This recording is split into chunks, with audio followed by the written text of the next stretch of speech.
कैसा है तू और हमारा देश कैसा है? वैसा ही जैसा आप छोड़ के गए थे। यानी कि हम अभी भी अंग्रेजों के गुलाम हैं? नहीं, अंग्रेजों से तो हमें 1947 में ही आजादी मिल गई थी। अच्छा, तो अब तो हमारे अपने लोग देश चलाते होंगे ना? हाँ, तब तो देश काफी आगे बढ़ गया होगा। जब हमारे अपने लोग देश चला रहे हैं तो गरीबी और भ्रष्टाचार का तो नाम ही नहीं होगा।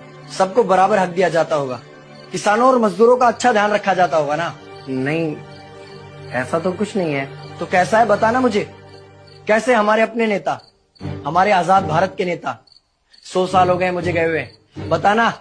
हमारे अपने नेता वो तो अपनी जेबें भरने में लगे हुए हैं। आने वाली 7 पीढ़ियों को नहीं बल्कि 700 पीढ़ियों को ना कमा कर खाना पड़े उस चीज के इंतजाम में लगे हुए हैं। तो तुम लोग क्या कर रहे हो और हमारे देश का युवा क्या कर रहा है? हम लोग तो इंस्टाग्राम पर रील्स देखने में बिजी हैं। यानी कि हमारी कुर्बानी का देश के लोगों पर कोई असर नहीं पड़ा। देश के लोगों में कोई देशभक्ति नहीं, कोई देश प्रेम नहीं।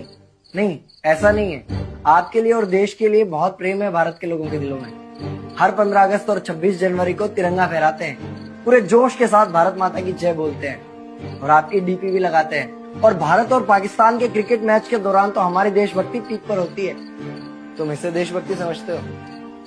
तो फिर क्या है देशभक्ति? अगर तुम्हारी देशभक्ति समाज को सुधारने में, गरीबों को अच्छी शिक्षा या बराबर का हक नहीं दिलाती तो कोई काम की नहीं है तुम्हारी देशभक्ति।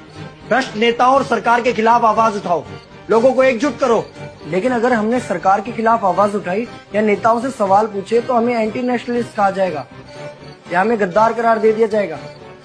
तो डरता है? 23 साल का था मैं जब अंग्रेजों ने मुझे फांसी पर चढ़ा दिया। मुझे तो आतंकवादी कहा गया था। अगर अब नहीं जागे तो ये देश सोता रहेगा। ये सरकारें, ये नेता देश को बेच खाएंगे। इस भ्रष्ट सरकारी तंत्र से लड़ो। देश को क्रांति की जरूरत है। क्रांति यानी कि हमें हथियार उठाने होंगे, बंदूकें उठानी होंगी जैसे आपने उठाई थी। नहीं, हमारी क्रांति विचारों की थी। जब अंग्रेजी हुकूमत ने हमारी आवाज नहीं सुनी तो हमने और जोर से आवाज लगाई और अपने विचार रखे। और क्रांति केवल सत्ता को बदलने तक सीमित नहीं है, बल्कि इस भ्रष्ट अन्यायी तंत्र को जड़ से उखाड़ कर फेंकना है। पर ये होगा कैसे? अपने आसपास से शुरुआत करो। जो भी तुम्हें भ्रष्ट नजर आए उसके खिलाफ आवाज उठाओ, एक्शन लो। तुम्हारे टैक्स का पैसा नेताओं की जेब में जा रहा है, हिसाब मांगो। अपने वोट का सही इस्तेमाल करो, लोगों को जागरूक करो और इस देश को आजाद करवाओ। इंकलाब जिंदाबाद, इंकलाब जिंदाबाद।